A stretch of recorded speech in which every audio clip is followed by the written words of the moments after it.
विज्ञान और संस्कृति को इस व्याख्यान में हम आधुनिक परिप्रेक्ष्य में देखना चाहेंगे।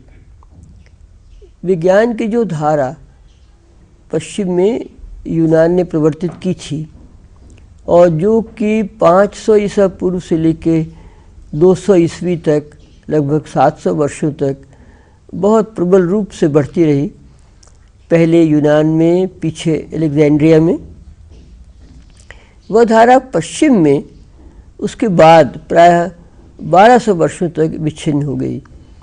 मध्यकाल में तर्क के स्थान पर विश्वास और श्रद्धा को रख दिया गया। ये माना गया कि ज्ञान का वास्तविक स्रोत धर्म ग्रंथ हैं।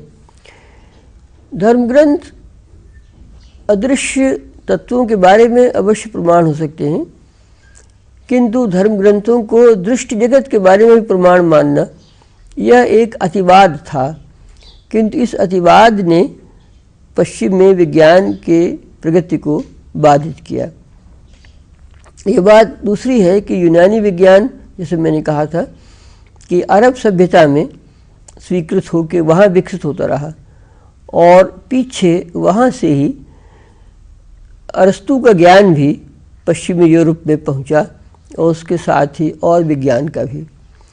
15वीं शताब्दी से आधुनिक विज्ञान का विकास प्रारंभ माना जाता है। इस आधुनिक विज्ञान के विकास की गति निरंतर बढ़ती चली जा रही है। दूसरे विश्व युद्ध के बाद एक पुस्तक छपी थी यूनेस्को की तरफ से, लर्निंग टू बी। उसमें ये कहा गया कि हर 10 वर्षों में विज्ञान दुगना हो जाता है और अब भी माना जाता है कि और भी जल्दी वो दुगना होता चला जा रहा है। यानी कि वैज्ञानिक ज्ञान की प्रगति की गति भी निरंतर बढ़ती चली जाती है। इस आधुनिक विज्ञान की क्या विशेषता है, यह समझने की ज़रूरत है, जिस कारण और सभी सभ्यताओं से ये भिन्न है।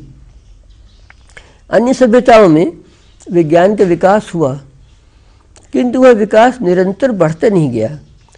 वह विकास एक सीमा पर जाकर फिर अवरुद्ध हो गया।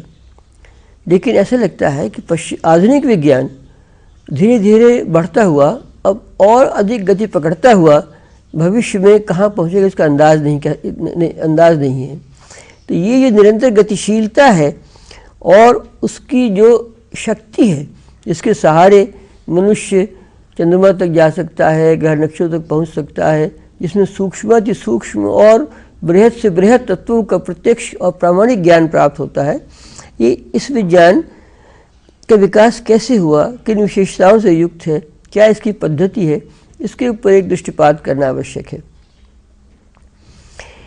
पहले तो जो यूनानी विज्ञान था उसमें विज्ञान की पद्धति मात्र तार्किक मानी गई, तार्किक निगमनात्मक, यानी स्वतः सिद्ध सिद्धांतों से आरंभ करके मानव तर्क बुद्धि सारे ज्ञान तक पहुंच सकती है।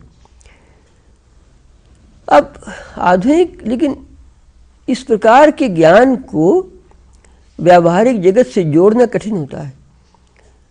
तो होता ये रहा कि एक ओर तो ये सैद्धांतिक ज्ञान का विकास हुआ, दूसरी ओर इससे बिल्कुल अछूते ढंग से व्यवहार में प्रविधि का विकास होता रहा। तरह तरह के नई सुविधाओं का जन्म हुआ, तरह तरह के उपकरणों का, और दोनों बहुत समय तक परस्पर असंबद्ध थे। आधुनिक यूरोप में तार्किक पद्धति के साथ ही प्रत्यक्ष मूलक पद्धति, एम्पिरिकल मेथड का भी स्वीकार हुआ विज्ञान में। यदि डेकार्त और उसके अनुयायियों ने फ्रांस और जर्मनी में तार्किक पद्धति को विशेष महत्व दिया, इंग्लैंड में बेकन से लेके एम्पिरिकल मेथड को प्राधान्य दिया गया, और 17वीं 18वीं सदियों में यह बात सर्वस्वीकृत हो गई कि विज्ञान की प्रगति के लिए प्रत्यक्ष और प्रत्यक्ष पर आधारित प्रयोगों का अत्यंत महत्व है।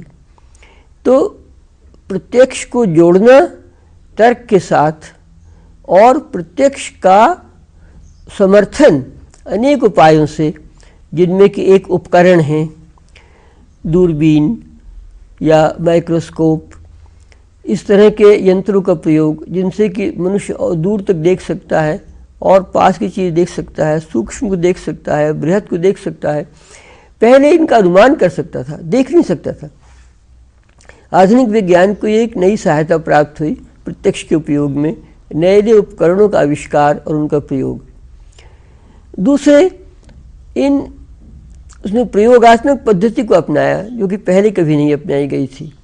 तो प्रयोगात्मक पद्धति का स्वीकार और नए नए उपकरणों का प्रयोग, इन दोनों बातों से प्रत्यक्ष की शक्ति बहुत बढ़ गई और ये प्रत्यक्ष मूलकता आधुनिक विज्ञान की एक बड़ी विशेषता है। दूसरी ओर जो तर्क का उपयोग है, उसमें अनेक प्रकार से समर्थन और परिवर्धन आधुनिक विज्ञान में हुआ है। पहले तो तर्कशास्त्र ही बदल गया। जो पुराना तर्कशास्त्र अरस्तु का, क्रमशः उसके स्थान पर एक नया प्रतीकात्मक तर्कशास्त्र का आविष्कार हुआ है, जिसका कि कुछ प्रारंभ लाइबनिट्ज ने किया था, बाद में द मॉर्गन ने, और फिर फ्रेगे, रसल आदि ने। ये नया तर्कशास्त्र विशेष रूप से गणित के साथ जुड़ा हुआ है। गणित का विकास अभूतपूर्व रूप से हुआ और गणित ही वास्तव में विज्ञान की भाषा भी है और उसका तर्कशास्त्र भी है। एक उदाहरण से ये बात स्पष्ट होगी, जैसे यूक्लिड के एलिमेंट्स 19वीं शताब्दी तक ज्योमेट्री के लिए प्रामाणिक माने जाते थे, लेकिन ये संदेह रहता था कि क्या यही एकमात्र ज्योमेट्री संभव है।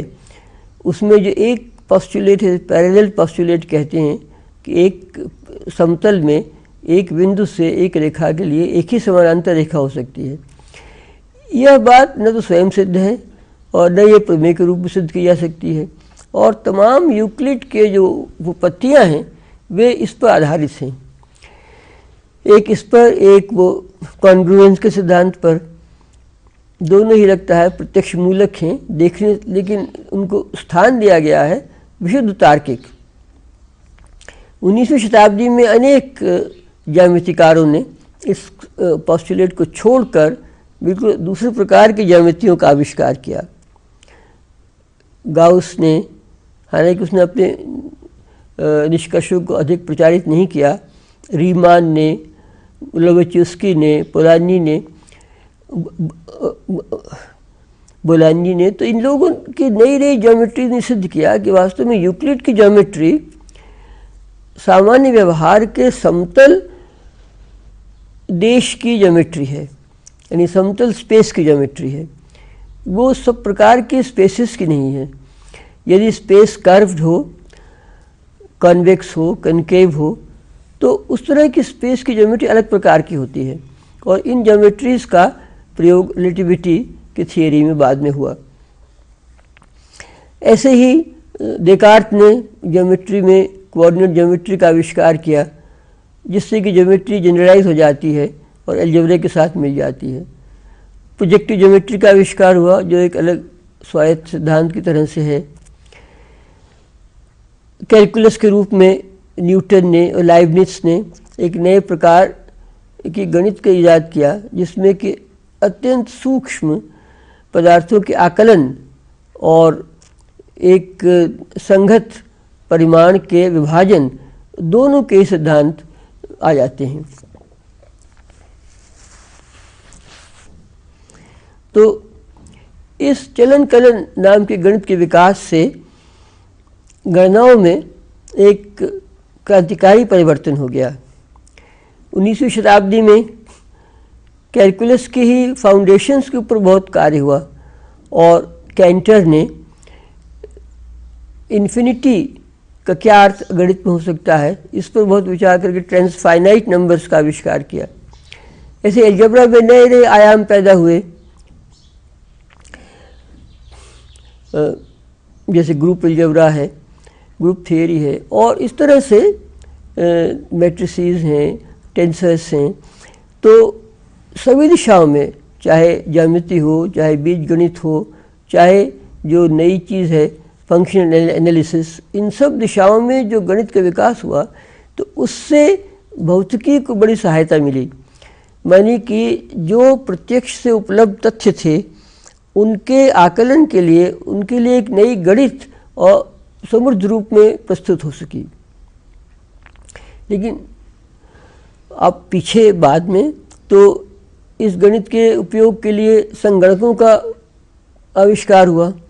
तो संगणकों के द्वारा, कंप्यूटर्स के द्वारा अब तमाम गणना की जाती है, जिससे कि वैज्ञानिकों को अभूतपूर्व सहायता मिलती है। आप ये सोचिए कि एक ज़माना था जबकि तारों के बारे में पता लगाने के लिए बेबीलोन के पुरोहितों को मंदिरों की छतों पर सदियों तक बैठना पड़ता था, देखना पड़ता था कौन तारा कब उदय हुआ। अब टेलीस्कोप से, रेडियो टेलीस्कोप से जो सूचनाएं प्राप्त होती हैं, कैमरा से रिकॉर्ड होती हैं, कंप्यूटर से एनालाइज होती हैं, तो इसकी जो शक्ति और महत्ता है उसकी कोई तुलना नहीं है पुरानी ज्योतिष के सिद्धांतों से, तथ्यों से। अब अत्यंत सूक्ष्म तत्वों का अत्यंत जटिल रूप से गणितीय व्याख्यान संभव है। इसी का कारण है कि ऐसे नए सिद्धांत जो रिलेटिविटी है और क्वांटम फिजिक्स है, इनका विकास हुआ। इस नए विज्ञान ने विश्व का निरूपण किस प्रकार से किया है, यह एक ऐसा प्रश्न है जो कि दर्शन के साथ जुड़ जाता है।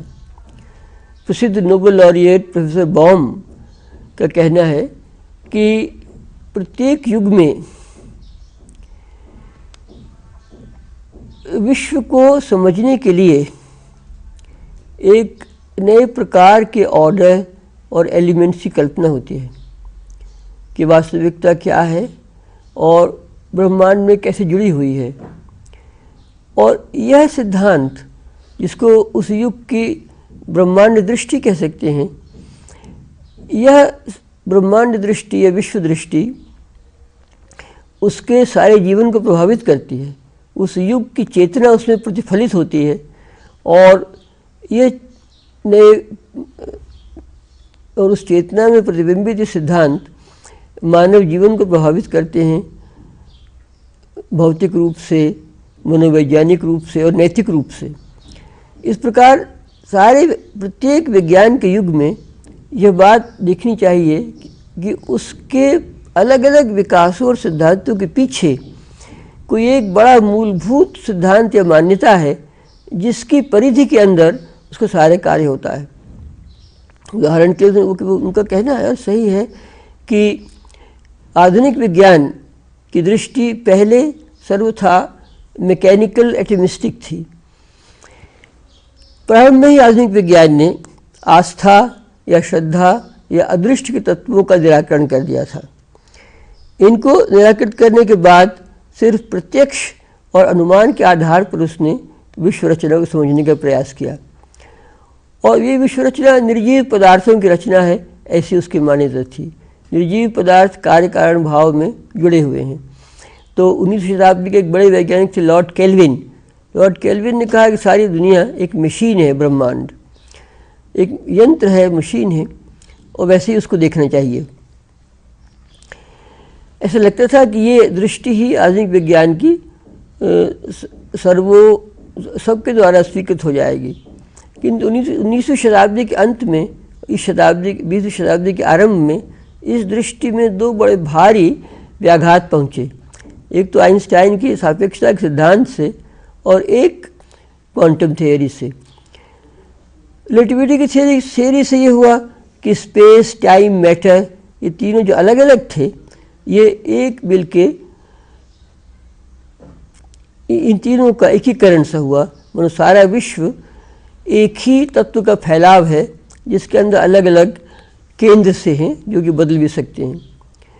दूसरी ओर ठीक इसकी उल्टी धारणा क्वांटम थियोरी से पैदा हुई, जिससे ऐसा लगता है कि सारे विश्व में जो मूल तत्व है वो बिल्कुल अलग अलग क्वांटाज में विभक्त है, जिसमें कि अविच्छिन्नता नहीं है बल्कि विच्छिन्न स्फुरण है। पहले ये कल्पना की गई थी एटम के बारे में कि एटम में चारों तरफ न्यूक्लियस के इलेक्ट्रॉन घूमते रहते हैं अलग अलग चक्करों में, लेकिन क्वांटम थ्योरी से स्पष्ट हो गया कि एक चक्कर दूसरे चक्कर में जाने का कोई रास्ता नहीं है, और इलेक्ट्रॉन को भी एक वेव के रूप में भी देखा जा सकता है जिसका कि कोई स्थिर लोकेशन भी नहीं कहा जा सकता, उसका प्रोबेबिलिस्टिक लोकेशन होता है। तो इस तरह से क्वांटम थियरी और रिलेटिविटी इन दोनों के आ जाने से जो पुरानी दृष्टि मैकेनिस्टिक थी आधुनिक विज्ञान की, उसमें एक बड़ा व्याघात पड़ता है। किस तरह से इसका समाधान होगा अभी ये कहा नहीं जा सकता है। बहुत प्रयत्न हुए हैं, कभी कोई गणितीय दृष्टि से तो ज़रूर ये इन प्रयत्नों में सफलता का बहुत अंश है, लेकिन उसका क्या दार्शनिक अर्थ है ये कोई बता नहीं सकता है। आइंस्टाइन हमेशा ही इस बात से सहमत नहीं थे कि क्वांटम थियरी के जो स्टैटिस्टिकल मैकेनिक्स है वो विश्व की वास्तविकता को प्रदर्शित कर सकती है। उनका एक बड़ा प्रसिद्ध वाक्य है कि God does not play dice, यानी खाली चांस को या संयोग को विश्व की मूलभूत घटना बताना ये उनकी बुद्धि को ग्राही नहीं था। उन्होंने एक एक्सपेरिमेंट डिवाइस किया था जिससे शायद इस पर प्रकाश पड़े, लेकिन वास्तव में एक्सपेरिमेंट जब किया गया तो उसका फल उल्टा ही हुआ। जॉन बेल के एक्सपेरिमेंट से ये सिद्ध हुआ कि लोकेशन का सिद्धांत, यानी एक चीज़ एक इलेक्ट्रॉन एक ही स्थान पर है, ये सिद्धांत स्वीकार नहीं किया जा सकता। जैसे भौतिकी का परिदृश्य है, ऐसे ही आधुनिक विज्ञान में प्राणी विज्ञान का परिदृश्य है। प्राणी विज्ञान पूरी तरह से मैकेनिस्टिक ही नहीं, रिडक्शनिस्ट है, यानी वो जीव को, प्राण को, चैतन्य को भौतिक इकाइयों में ही बांट के उनका परिणाम ही मानता है, और कैसे अत्यंत सूक्ष्म या बारीक मॉलिक्यूल्स जो डीएनए कहलाते हैं, उनसे इतनी जटिल प्राणी पैदा होते हैं जिनकी इतनी अभूतपूर्व शक्तियाँ हैं जैसे मनुष्य की, इसका स्पष्टीकरण वे लोग विकासवाद के सिद्धांत से करते हैं कि करोड़ों वर्षों के विकास से ये होता है कि संयोग से परिवर्तन होता है जेनेटिक, और जिसे म्यूटेशन कहते हैं, और इस परिवर्तन में जीवन संघर्ष में जो परिवर्तन उपयोगी होता है तो वो जाति नई जाति बनी रह जाती है, पाई नष्ट हो जाती हैं। तो इस प्रकार से क्रमशः उपयोगी परिवर्तनों के द्वारा जातियों का विकास हुआ है जो मनुष्य में अपनी चरमता को प्राप्त होता है। ये सिद्धांत ठीक है इस अर्थ में कि इसमें इस संभाव्यता होते हुए भी इसको साक्षात रूप प्रमाणित नहीं माना जा सकता। इसका सब जितना भी उत्पादन है वो इनडायरेक्ट होता है, और इसके पीछे एक धारणा है जो कि जैसे भौतिकी में धारणा है कि विश्व एक अलग अलग पदार्थों का यंत्र समूह है, ऐसे इसके पीछे धारणा है कि सारा प्राणी व्यापार जैसे तैसे भौतिक और रासायनिक अणुओं का ही व्यापार है। किंतु प्राणी व्यापार की विशेषता प्रयोजनवत्ता होती है। प्रयोजन को कैसे समझा सकता है मॉलिक्यूल्स के मैकेनिकल बिहेवियर में, यह बात समझना कठिन है। इसको सिर्फ एक भौतिकवादी आग्रह ही माना जा सकता है। इसी आग्रह के कारण जो मनोविज्ञान है, मनोविज्ञान भी भौतिकवादी बन गया है। स्वामी रामतीर्थ से कहना था कि सबसे पहला विज्ञान खगोल विज्ञान है, सबसे अंतिम विज्ञान मनोविज्ञान होगा, किंतु मनोविज्ञान ने प्रारंभ होते ही मन को छोड़ दिया और अपने को शरीर विज्ञान ही मान लिया है। चैतन्य के लिए जो नई न्यूरो साइंस का इस समय विकास हो रहा है, उसमें भी प्रयास यही है कि चैतन्य के निर्णायक भौतिक रासायनिक तत्वों का पता लगाया जाए, जिससे कि जो बीमारियां पैदा होती हैं मनुष्य के मन में उनको दूर किया जा सके। किंतु कैसे स्वस्थ मनुष्य की चेतना को सहायता दी जा सके, ये उसमें नहीं आता। वास्तव में चेतना सिर्फ प्राणीगत संवेदन नहीं है। चेतना का अर्थ इतना ही नहीं है कि एक जीव अपने पर्यावरण से या अन्य जीवों से संघर्ष करता है। चेतना की प्रयोजनवत्ता बहुत दूर तक जाती है। उसमें सामाजिकता जुड़ती है, सांस्कृतिक अर्थ जुड़ते हैं, मनुष्य चेतना की अपनी खोज जुड़ती है। क्योंकि चेतना के तीनों पक्ष हैं। चेतना एक तरफ साक्षी के रूप में होती है, दूसरी ओर ज्ञान के रूप में विश्व का निरूपण करती है, तीसरी ओर चेतना साधक होती है। अपने से बड़े लक्ष्यों को वो अपने समाहित करना चाहती है। तो इस प्रकार से मैं ये कहना चाहता हूँ कि आधुनिक विज्ञान और संस्कृति के विकास में यद्यपि विज्ञान ने अभूतपूर्व उन्नति की है, लेकिन उन्नति के साथ भौतिकवादी आग्रह जुड़ा हुआ है, एक यांत्रिकता का आग्रह जुड़ा हुआ है। इस तरह के आग्रह से भले ही जड़ प्रकृति को समझने में, उसको मैनिपुलेट करने में अभूतपूर्व सहायता मिलती हो, उससे मनुष्य के सुधार में सहायता नहीं मिलती। मानव मन, मानव चेतना कैसे अपने लक्ष्य प्राप्त कर सकते हैं, क्या उनका लक्ष्य है, क्या सत्य है, क्या असत्य है, क्या धर्म है, क्या अधर्म है, कैसे सौहार्द कायम हो सकता है, इन सब प्रश्नों पर कोई सहायता नहीं मिलती। क्योंकि इन सब प्रश्नों के उत्तर ऐसी नैतिक और आध्यात्मिक मूल्यों के बोध में है। इन मूल्यों तक चेतना पहुंच सकती है अपनी स्वायत्तता में, किंतु ये चेतना को हम यांत्रिकता में या भौतिकता में रिड्यूस करना चाहेंगे, तब फिर विज्ञान अपने क्षेत्र का अतिक्रमण करेगा और मानवीय संस्कृति के लिए वो सहायता होने के स्थान पर अब संस्कृति का जन्मदाता होगा। ये बात मैं कहना चाहता हूँ।